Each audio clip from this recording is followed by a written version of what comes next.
Welcome to Visions, a series of visits to almost everywhere. I'm your host and fellow traveler, Herb Malzman. We are in New York City. We're covering New York City icons. Today is a very exciting day here in Visions. We're going to be spending some time at the New York Stock Exchange in Lower Broadway. Right now on the corner of Wall Street and Broad Street, and we're looking right over here right now off to our left on Wall Street. We're at the Federal Building, or Federal. I'm going to get the exact title of this building. This is the one in Lower Broadway where George Washington took the oath of office to be first president of the United States. It is Federal Hall. It is at 36 Wall Street, Federal Hall, and right there the statue of George Washington. We're waiting right now for Mirtha Medina of New York Stock Exchange. She's going to lead us in and then move us along to our destination and to our guest on this edition. Here's the tablet right here, right again underneath these rather large statue of George Washington. On this site in Federal Hall, April 30th, 1789, George Washington took the oath as the first president of the United States of America. So it happened right here, and this is where the first oath was taken. But the security down here is extraordinary, very strong, barricaded off.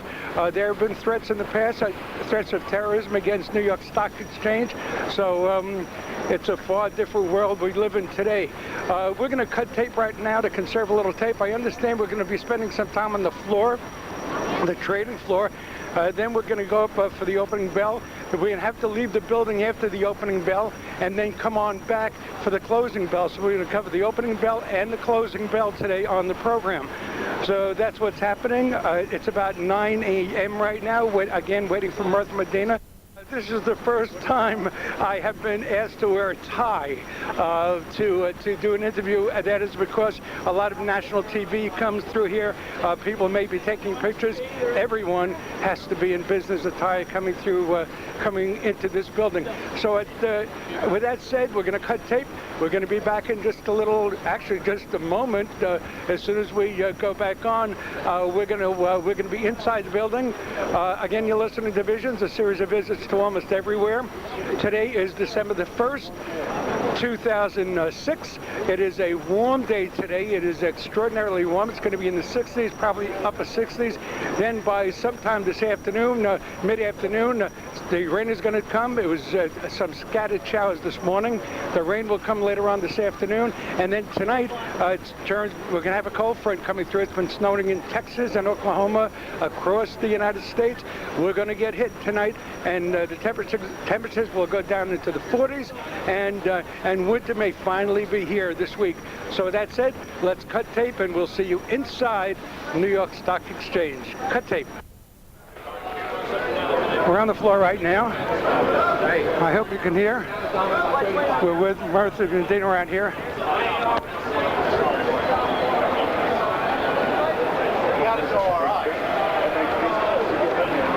I hope we're on take one. We're on the floor right now of the New York Stock Exchange. Very exciting. Lots of people. We're going to get a look at this soon. The bell is about to ring. Mirtha Medina is guiding us along. Very exciting.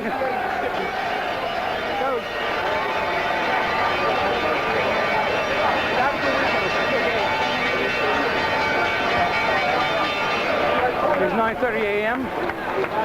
Who rang the bell? EEP, Arca listed company. Okay, that's who the celebrity is today. Constellation Partners LLC. Okay, and each day there's a guest ringer? Almost every day, yes. Hi, Mirtha Medina. Hello, how are you? Okay, Mirtha won't be speaking. We're going to be with the trader. It is 9:30. It is a Friday. It is a Friday, the first Friday since Black Friday to start the holiday buying season. We're going to find out how that plugs in. We made the opening bell just in case.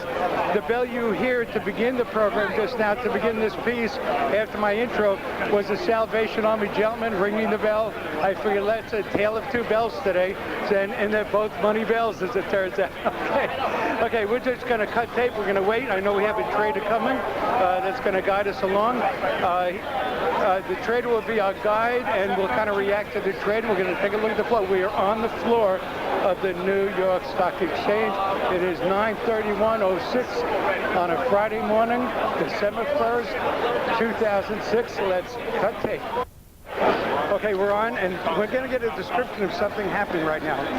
Well, we're in the main room. This is the main room of the exchange where all the cameras are located, and as we speak, we have someone from CNBC doing their hit, or what's known as on-air live from the floor. He's actually doing maybe a 10-minute report, probably shorter than that, and if you look straight in front of us, you will see the admin platform for the CNBC television show, which is where Maria Bartiromo does her Closing Bell program from. And is Bloomberg News here, and all the different news organizations here? Yes, we have about 33 representatives of different organizations, including Bloomberg, Bloomberg Radio. We do a lot of via satellite, so we have Bloomberg Italy, Bloomberg France. We also have 1010 Wins with Larry Kofsky. We also have Reuters, representatives from Associated Press, representatives from Getty Images, and the like. All right. Although you didn't think you were going to be speaking today, thank you very much. Your voice sounds great. I know you had laryngitis a couple of weeks ago. You're very busy. We've been talking for about 3 or 4 months now. It's been about 4 months now, yes, sir. Yeah, about 3 or 4 months. It's very difficult to get on the floor. There's a lot of, we had to go through a lot of back and forth and contract and that sort of thing. So this is a unique experience for both myself and listeners of this program. This is a unique moment. Very much so. It's very difficult to gain access of the trading floor nowadays. It has to be a very unique situation or something that's very tied into our business or our competitors. And right now, there were reports we are cutting back the fees for our listed companies, which made a lot of news yesterday, as well as a technical glitch we have with our BBSS system that also made a lot of news and had me very busy this morning. What is BBS? BBSS is an electronic system used to trade here on the floor. The NYSE has their own version of BBSS, and our member firms have their own version of BBSS. And I'll let Mr. Purpura expound a little bit more on that. And this is the big board. Yes, it is the big board. Okay. And we'll find out what the big board means later on. Martha, thank you very much. Because of where this tape is going, this program is going, that's what made this piece unique, and that's why we got access. I believe these pieces are being donated through the Library of Congress, National Library Service for the Blind and Physically Handicapped. They will not play in this country. As I understand, they're going to play only in foreign libraries for the blind, physically handicapped. And this is a donation to you folks through the auspices of Library of Congress, again, National Library Service for the blind, physically handicapped, James Herndon, and the really good folks in Washington, D.C., 1220, I'm going to say it again, 1291 Taylor Street, Northwest, Washington, D.C. I'm going to master this, send it on, and then your voice and what's happening today will be heard in foreign exchange, foreign libraries across the world through the LOC NLS Foreign Exchange Gift Program. So that's what makes this program unique, and that's why Martha and the good folks at New York Stock Exchange allowed us access. So enjoy the piece. Martha, thank you very much, and we'll wait to go where we're going next. And sorry for haunting you all this time. Oh, please don't apologize. This is a great opportunity for us. We really take great pride in being able to educate any and everyone about the financial markets and the wonderful things that are happening since March 8th when we became a public company. Up until then, for 213 some odd years, we were a public company. The big board was privately not-for-profit. So it's a lot of change in the making, and there's a lot more to come. We announced another merger, our second merger with Euronext, and you'll hear a lot more about that from Mr. Purpura once we join him. So it's a pleasure for us to participate. Thank you, and of course, March being 2006. Yes, sir, March 8th, 2006. Happy holiday, Martha. Happy holiday to you and all the listeners. Thank you. We're just on for one more moment. I misspoke when I said big board, and you were saying, Martha? We were talking about the BBSS, which is an electronic system used to trade. And then there was a misunderstanding when you said we'll find out more about the big board. The big board is actually a nickname that's been given to the New York Stock Exchange as the capital of the financial world. So that just wanted to clear up that little discrepancy. Once again, happy holiday. Thank you, thank you. Okay, let's cut tape and wait for Mr. Papura. Yes, Here we it's go. 9:37, so we're about to go try and find him. It's 9:37, and we're going to go find Mr. Papura. Let's cut tape.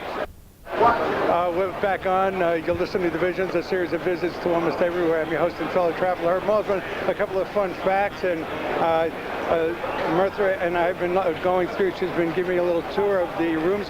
There are actually 4 rooms here. There's the new room, the blue room, the extended blue room, and the garage. So, and the blue room is the newest room. It's been open 6 years. No, the new room is the newest. The new room is the newest room. But one of those rooms is going to be closing soon. Lease space. It's lease space, and that's the new room. That's the new room? That's the new room. That's also the new known as 30 Broad Street. Also known as 30 Broad Street.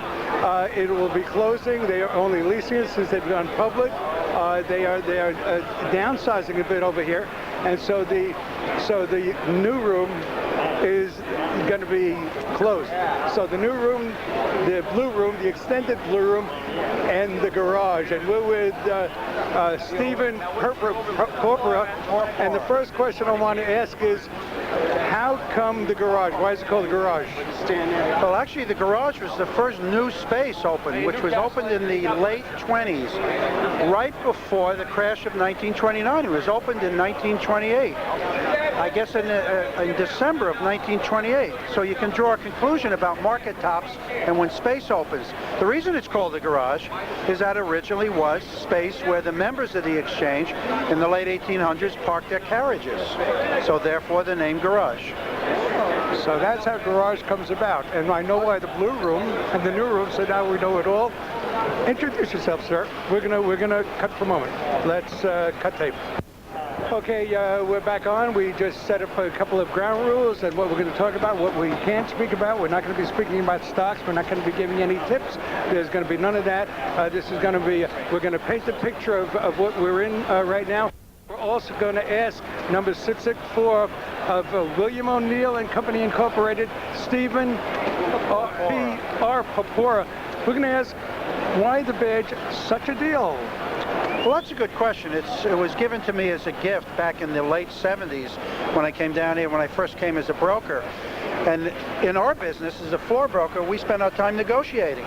So when I would negotiate a price for the specialist, if he was offering me stock at a price that I sarcastically thought was not very good, I would go, well, that's such a deal you're giving me. And I used it so often that they presented me with this little ticket. So now, that's my name. They don't even call me Steve. They just call me Such a Deal. Such a Deal Papura. Some of your background. How did you come to New York Stock Exchange? What brought you to this point? Very interesting. I started on Wall Street as a young kid at 15 years old. I was one of the last board boys in Wall Street, worked high school and college summers. When I graduated from college, I got a first job as an over-the-counter trader. I was then moved to Los Angeles as a trader on the West Coast, and I joined this firm, William O'Neill and Company, and in 1977, he transferred me back to New York to be his broker on the floor of the New York Stock Exchange. And I signed the Constitution of the New York Stock Exchange on April Fool's Day, 1977. And I've been a member of the exchange ever since. You said Constitution? Yeah, well, when you become a member, before we were a mutual company, before we were a public company, we were a membership company, and you would sign the Constitution. When you became a member, you took a couple of tests, you did some training, and then you actually signed the Constitution. It was quite an event. You would invite your parents, your family, your friends. You would have a sponsor and a co-sponsor, and it would be a photo op. And you would actually sign the Constitution, and you can go up now that the Constitution is really no longer existing as it was. You can go up and have your pictures taken. They kept records of the photos of you signing the book. It was a big event. Right. Okay, we're on the floor. It's kind of quiet now, you know, because the images you have of the stock exchanges, people yelling and screaming, and I got, you know, buy, sell, what's going on. That's sort of the image of the 1929 crash. That's almost the emotion on the floor. But it's kind of subdued here to some extent. How has it changed? Of course, you're computerized now, the new technology. Has that changed the tempo of the room? Has technology created this more placid surrounding? Absolutely. But we still have we still have situations where there are breakout situations in stocks, where news comes out that surprises the market. We will still have that same yelling and screaming, the same large crowds. And again, the activity in the market, today happens to be a morning when there's not much going on in the market, so things are a bit quiet. We're off to the side of the exchange. But clearly, addressing the issue of electronics, the electronics come into the exchange, and it's not just now, this moment. The exchange has been moving towards a more electronic market for the last 20 years. When we first introduced the dot machines, I remember when they brought the electronic book, we used to have a specialist book that was pieces of paper filed in the book when I first came down here. I remember when the dot machine came down, everybody said this is the end of the New York Stock Exchange that we've known. Well, of course that wasn't. And we gradually increased the electronic input at the exchange over the ensuing years. And of course, since we've gone public and since John Thain has come to the exchange, it's accelerated greatly with the introduction of our new hybrid market system. And the issue with the hybrid market system, it's still offering the opportunity for a broker like myself to interact in the auction market and to offer price improvement and use his brokerage judgment. But the majority of businesses now can be done electronically and automatically. So yes, in answer to your first question, it has reduced the number of people needed on the floor of the exchange, and therefore also reduced the amount of noise and commotion that you hear ongoing. In 1929, the crash brought the stock market and much of many financial institutions to their knees. In 1987 was the last crash. It was devastating for a lot of folks, but it did not bring the markets to the knees. What happened there? Why less drastic? Very interesting.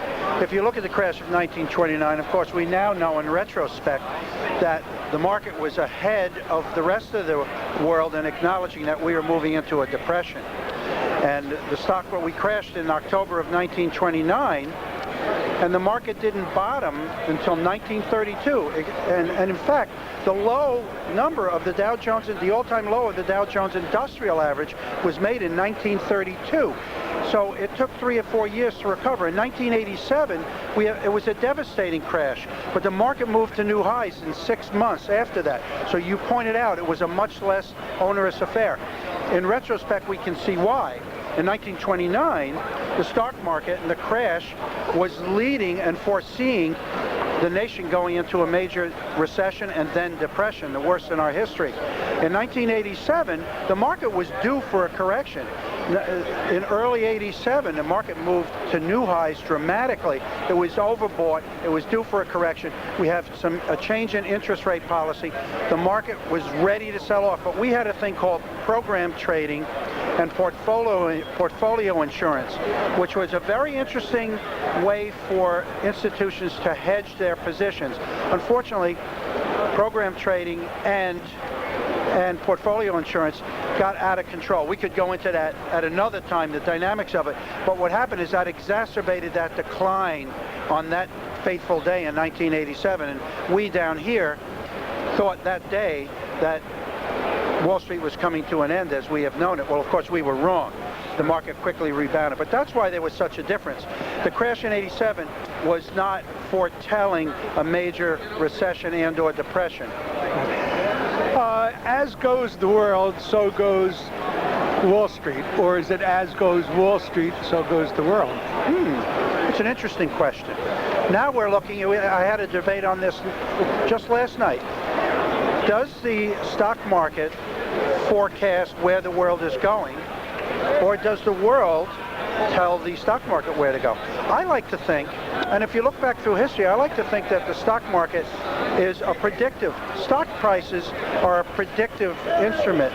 When stocks are valued, they're valued on future expectations. What is the future going to hold? And I always feel that the reason that the stock market is often, take 2000, as recently as 2000, we had the internet boom, the market was booming, and suddenly it rolled over in the early 2000s. I remember everyone go, why is the market selling off? Why are the tech stocks selling? Well, of course, now we know in retrospect. So I like to believe that at any given time in history, there are very, very smart people and organizations who actually see and know what's going to happen in the economy and in industries, and it's those people that put their money up. I find that hard to believe that Wall Street is baffled by any odd fluctuation. I would think you would always know why this is happening. No, because at times such as right now, there are varying indicators that you're looking at. So we're getting indicators on retail sales and industrial production that might be slightly different than some of the other the factory utilization and productivity numbers. We're at a point where our economy is in flux. We've had the Fed. We had very, very low interest rates, and we had 17 straight rises. We stopped a couple of meetings ago, and now we're trying to see and wonder, did the Fed over-tighten? Is the economy slowing down too much? Are we going to have a soft landing? These are the questions. We're at this critical juncture now where monetary policy had been tightened, and now we're stopping, and we're trying to see, well, what are going to be the results? So we're at a point where there's a lot of uncertainty, and the market's uncertain as well.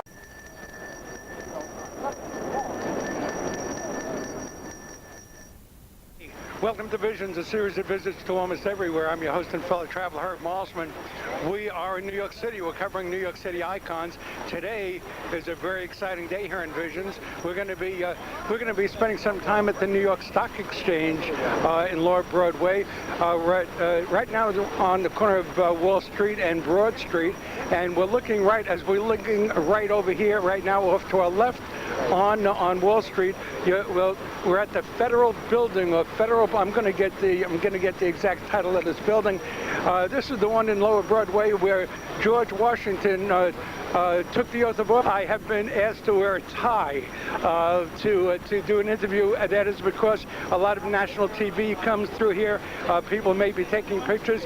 Everyone has to be in business attire coming into this building. So with that said, we're going to cut tape. We're going to be back in just a moment. As soon as we go back on, we're going to be inside the building. Again, you're listening to Visions, a series of visits to almost everywhere. Today is December the 1st, 2006. It is a warm day today. It is extraordinarily warm. It's going to be in the 60s, probably upper 60s. Then by sometime this afternoon, mid-afternoon, the rain is going to come. It was what happened right here, and this is where the first oath was taken. But the security down here is extraordinary, very strong, barricaded off. There have been threats in the past, threats of terrorism against New York Stock Exchange. So it's a far different world we live in today. We're going to cut tape right now to conserve a little tape. I understand we're going to be spending some time on the floor, the trading floor. Then we're going to go up for the opening bell. We're going to have to leave the building after the opening bell and then come on back for the closing bell. So we're going to cover the opening bell and the closing bell today on the program. So that's what's happening. It's about 9 a.m. right now. Again, waiting for Mirtha Medina. This is the first time for the person to be first president of the United States. It is Federal Hall. It is at 36 Wall Street, Federal Hall, and right there the statue of George Washington. We're waiting right now for Mirtha Medina of New York Stock Exchange. She's going to lead us in and then move us along to our destination and to our guest on this edition. Here's the tablet right here, right again underneath these rather large statue of George Washington. On this site in Federal Hall, April 30th, 1789, George Washington took the oath as the first president of the United States of America. So scattered showers this morning. The rain will come later on this afternoon. And then tonight, we're going to have a cold front coming through. It's been snowing in Texas and Oklahoma, across the United States. We're going to get hit tonight, and the temperatures will go down into the 40s, and winter may finally be here this week. So with that said, let's cut tape, and we'll see you inside New York Stock Exchange. Cut tape. We're on the floor right now. I hope you can hear. We're with Mirtha Medina around here.